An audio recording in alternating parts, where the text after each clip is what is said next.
Saya Hadi dari Papua Barat. Jauh. Tepatnya di Raja Ampat. Saya mau bertanya, Ustadz, bagaimana cara bertaubat dengan fulus?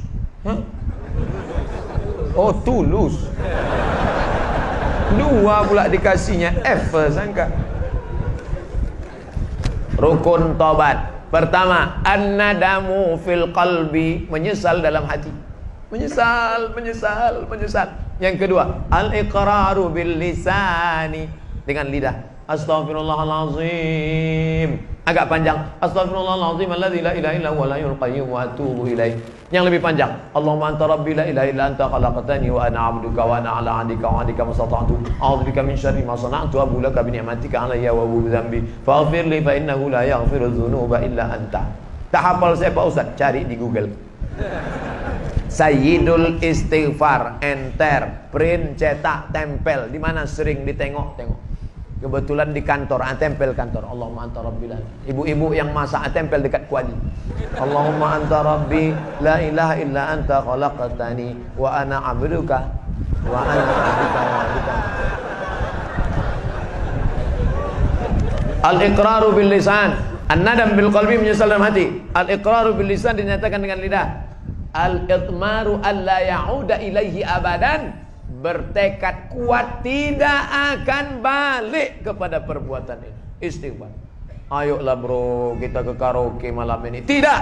Aku kalau sudah kukatakan taubat kepada Allah, sekalipun ke karaoke ini, tidak, sekali tidak. Kami yang bayar. Ayolah.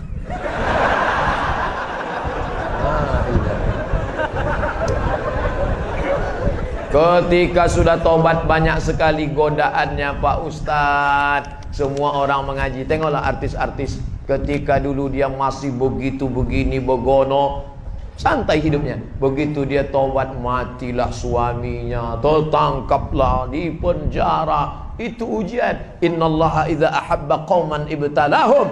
Kalau Allah cinta kepada seseorang, maka diujinya iman itu.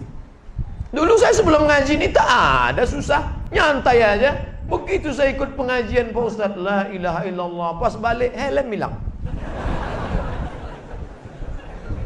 Sabar saudaraku, karena ujian itu hanya akan menghapuskan dosa-dosamu di masa yang lalu. La yusibul mu'min min nasabin wala wasabin wala saqamin wala syaukin yastakuha. Sakit, gundah gulana, kehilangan, sampai duri yang menusuk tapak kakimu. Allah menghapuskan segala dosa-dosamu di masa yang lalu. Mana ada dosa saya? Mana dosa saya? Ketika kau mengaku tak berdosa, saat itu kau sedang berdosa. Bagaimana cara kami yang muda untuk saling mengingatkan untuk taubat dengan tantangan zaman masa kini? Antum tak perlu ceramahi saudara antum.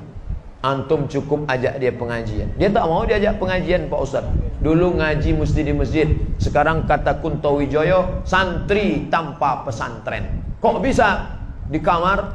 Berapa banyak jamaah yang saya jumpa di tepi jalan.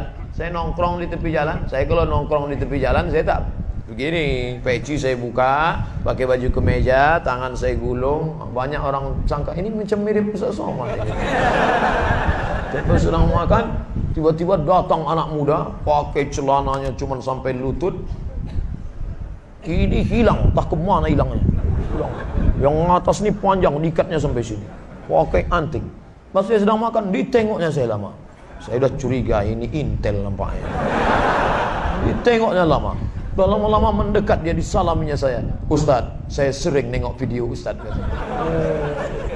Ternyata mereka tak ke masjid, tapi mulai mendengar. Saya yakin mereka akan merubah. Kirimkan. Aku tak suka lah ceramah Ustaz Somad itu. Aku lebih suka ceramah Buya Yahya. Dia pakai sorban, pakai jubah 2 lapis. Itu style, dia suka dia.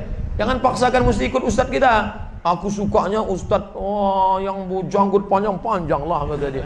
Dia serah, itu pintunya saja. Yang penting dia menuju kebaikan jalan Allah Subhanahu wa taala. Nah, jadi jangan balik dari sini kalian kumpulkan kawan-kawan, sini kawan-kawan. Assalamualaikum warahmatullahi wabarakatuh. Tak bisa gitu. Kawan-kawan itu bukan dia respect, malah lucu ente kata.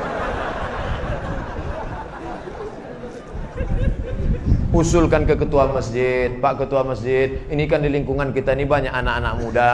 Sementara jadi lidahnya lidah ketua masjid yang dipakai. Dekati Pak RW, dekati Pak RT. Pak RW, Pak RT, gimana kalau subuh Ahad nanti kita buat pengajian, anak muda kita undang ustadznya? Boleh, boleh, kata Pak RW, kata Pak RT. Aku pun anakku ni pusing, aku nengok dia tak pernah salat subuh. Nah, acaranya apa kita buat? Pelatihan mandi jenazah, Pak. Oh, jangan. Latihan mandi jenazah mahal itu modalnya, kata Pak RW. Kita nanti beli bonekanya lagi. Berapa harga boneka untuk mandi? Tenang aja Pak RW, tak usah pakai boneka. Anak Pak RW itu kita mandikan. Apa boleh seorang suami menikah lagi tanpa sepengetahuan istri pertama? Poligami diam-diam. Apa hukumnya dalam Islam dan bagaimana pandangan Islam? Dua saya jelaskan. Pertama pandangan negara, yang kedua pandangan agama. Menurut pandangan agama Islam, sah nikah kalau cukup rukun dan syarat. Ada mahar, ada ijab, ada qabul, ada wali, ada dua orang saksi. Aku nikahkan engkau dengan anakku dengan mahar seperangkat alat salat dan sebentuk cincin emas tunai. Sah. Tak ada syarat izin istri pertama menurut hukum fikih. Tapi menurut hukum Republik Indonesia tidak sah nikah kecuali izin istri pertama. Maka siapa yang mau poligami, mintalah istri membuat surat pernyataan ditandatangani matre 6.000. Saya yang bertanda tangan di bawah ini, dengan ini tidak ada keterpaksaan bahwa saya ridho dan setuju bahwa suami saya menikah sekali lagi. Setelah itu dibawalah kertas tadi ke pengadilan. Nanti pengadilan akan memanggil istri, memanggil suami. Lalu ditanyanya, hai ibu istri pertama, ya benarkah ini surat tanda tangan ibu? Betul Pak Hakim. Apakah selama ini tidak ada masalah dalam rumah tangga ibu? Tak ada Pak Hakim.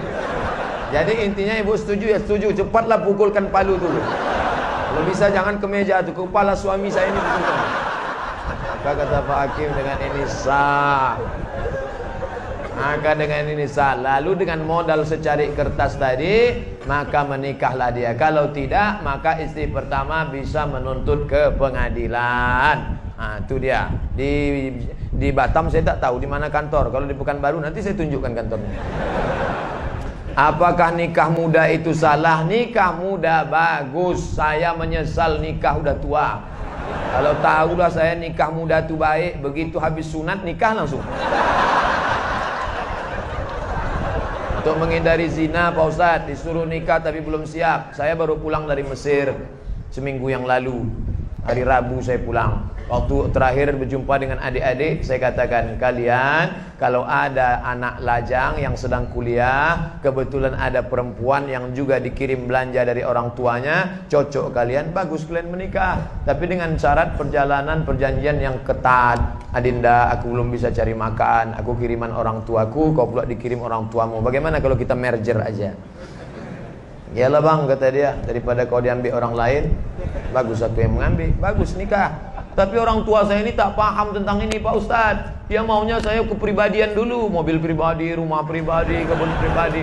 Gimana nih Pak Ustadz? Maka pahamkanlah orang tua. Jangan balik dari sini dudukkan ayah, dudukkan emak. Assalamualaikum warahmatullah. Jangan. Berapa banyak kita ini ingin jadi ustadz, bukan begitu caranya. Panggil nenek mama, alim ulama, cerdik pandai, tokoh masyarakat. Pak, aku mau menikah di usia muda, takut berzina, tapi ayahku tak setuju. Bisa bapak bicarakan dengan ayah? Maka si bapak pun bercerita, anakmu itu ku tengok sudah agak gatal betul gitu. Bolehlah kau nikahkan. Nah, jadi idenya dari kita, tapi kita pakai lidah orang-orang tua yang didengar. Kira-kira bapak kamu itu cakap siapa yang dia dengar? Ayah saya ini pegawai Pemprov Pak. Kalau atasan dia ngomong, insya Allah cari atasannya ngomong. Ayah saya ini ngefan betul sama Ustadz Fulan Pak. Panggil Ustadz itu, suruh Ustadz. Ada imam di masjid Jabal Arafah namanya Ustadz Haruna Hasim. Ayah saya jamaahnya Pak. Panggil Ustadz Haruna. Ustadz tolong ngomongkan ke dia. Kata Ustadz Haruna, bagus betul kalau anak bapak itu nikah. Iyalah saya setuju lah kalau gitu. Makan dan minum sambil duduk. Tapi saya pernah disuruh minum sambil berdiri waktu minum air zam-zam Pak Ustadz. Pas minum air zam-zam berdiri. Mana? Ada dalilnya tak Pak Ustadz? Rana Rasulullah SAW yasrabu zam-zam qa'iman. Nabi SAW minum air zam-zam berdiri. Nah, Kata Ustaz Somad, minum duduk. Kenapa Nabi Muhammad minum berdiri? Kenapa minum air ini mesti duduk? Karena waktu duduk saringannya telentang, ketika berdiri saringannya telungkup. Minum air zam-zam berdiri tak perlu pakai saringan, karena air zam-zam air yang tersuci di dunia. 2-0 orang yang mengejek Nabi SAW. Ini Nabi kalian ini pelintat-pelintut nih. Suruhnya orang minum duduk, dia sendiri minum berdiri. Kau yang mengejek Nabi Muhammad, nampak jahilmu 2 kali lipat. Kenapa minum berdiri? Nabi minum berdiri karena air zam-zam tak perlu disaring, air yang paling suci di dunia. Waktu saya pergi ceramah ke Kuala Lumpur, ada bapak-bapak punya air penyaring dari Jepang. Jepang, made in Japan. Made in China tak laku sama dia. Lalu kemudian datanglah orang Jepang tadi, kata si bapak tadi, hebat air yang disaring pakai ini. Oh hebat pak. Tunggu sebentar ya. Dia masuk ke kamar, dibawanya air zam-zam. Tolong bandingkan sama ini. Loh kok lebih bersih ini? Ini dari Mekah ya kata dia. Iya tahu juga rupanya dia. Walaupun dia tak bersunat, tahu dia mana air ini. Itulah hebatnya.